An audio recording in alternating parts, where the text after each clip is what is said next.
வந்து இது பண்ணிட்டாங்க. அதை விளைவிச்ச அதாவது வியாபாரிகள் பண்ண தப்புனால வந்து இல்லை ஒரு வியாபாரி பண்ண தப்புனால வந்து இப்போ அவங்க விளைவிச்ச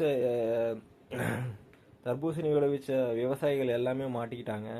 ஸோ இதே தான் பாருங்கள். இப்போ வந்து தக்காளி வந்து 20 ரூபா 22 ரூபா ஒரு கிலோவுக்கு வந்து வித்துட்ருக்கு. நாம் ஒரு டைமில் பார்த்துருப்போம் 120 ரூபா 90 ரூபா விற்றுது பார்த்தீங்களா. அந்த டைம்லலாம் வந்து தக்காளி பழம் கிடைக்காம நம்ம அவ்வளோ கஷ்டப்பட்டுருப்போம். யோசிச்சு பாருங்க. ஒரு 120 ரூபா 90 ரூபா வித்துட்டு இருந்தது. இப்போ ஆனால் 20 ரூபா 22 ரூபா வித்துட்ருக்கு. ஸோ பாருங்க, இப்போ என்ன அப்படின்னா, ஒருத்தர் வந்து ஒரு தோட்டத்தில் வந்து ஒரு தக்காளி செடி போடுறாங்க அப்படின்னா வந்து ரொம்ப கஷ்டம்தாங்க. விலை எப்படி இப்போ இப்போலாம் வந்து சொல்கிறாங்க, என்ன சொல்கிறாங்கன்னா, அதாவது அந்த காயை அறுக்கிறதுக்கு உண்டான கூலி கூட எங்களால் கொடுக்க முடியலைங்க, அதனால நாங்கள் செடியிலே விட்டுடுறோம் தக்காளி பழத்தை, அவங்க வந்து யாரோ வேணுங்கிறவங்க வந்து பொறிச்சிட்டு போட்டோம் அப்படின்ற மாதிரி சொல்கிறாங்க. அந்த மாதிரி நிலைமையில் இருக்குது இந்த விவசாயங்கிறது. ஸோ நம்மளால் முடிஞ்ச அளவுக்கு இந்த மாதிரி தக்காளி தர்பூசணி விளைவிக்கிறாங்க அந்த விவசாயிகள், அவங்களுக்கு வந்து நம்மளால் முடிஞ்ச அளவுக்கு அந்த பழங்களை வாங்கி நம்ம சப்போர்ட் பண்ணுவோம். சரியா?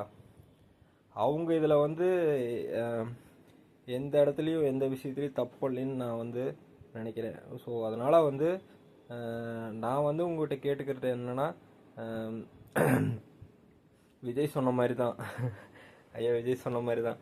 ஏங்க, ஒரு தக்காளி பழத்தை அவங்க வந்து வாங்குவாங்க, ஒருத்தர்கிட்ட இருந்து தான் வாங்குவாங்க, இன்னொருத்தர்கிட்ட இருந்து வாங்கவே மாட்டாங்க. இன்னொரு வியாபாரிகிட்ட அதை அழுகி இதாக போகும் அப்படின்ற மாதிரி சொல்லுவார்ல, அதே நிலைமை தாங்க. இப்போ வந்து ஒரு பொருளில் வந்து குற்றம் சாட்டப்பட்டிருக்கு. ஸோ ஆனால் வந்து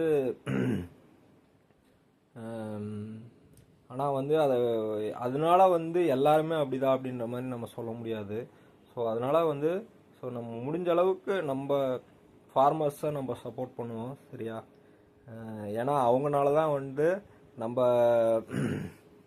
நமக்காண்டி எவ்வளவோ எஃபோர்ட் போட்டு ஒவ்வொரு விவசாய பொருளும் வந்து நம்மளோட தட்டுக்கு கொண்டு வராங்க. ஸோ அவங்கள நம்ம என்னைக்கும் நினச்சிக்கிட்டு ஒரு விஷயமும் பண்ணணும்.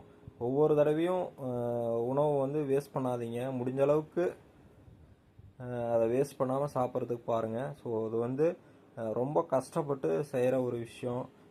விவசாயிகள் குறைஞ்சிட்டே இருக்காங்க, விவசாய நிலமும் குறைஞ்சிட்டே இருக்குது. இருக்கிற விவசாயிகள் விவசாய நிலத்தை வந்து பாதுகாப்பாக வச்சுக்கோங்க. அவங்கள வந்து முடிஞ்ச அளவுக்கு பாதுகாப்பாக வச்சுக்கோங்க. சரியா? ஸோ அதுக்காண்டி நம்மளால் முடிஞ்ச ஒரு சப்போர்ட். சரியா? Thank you friends.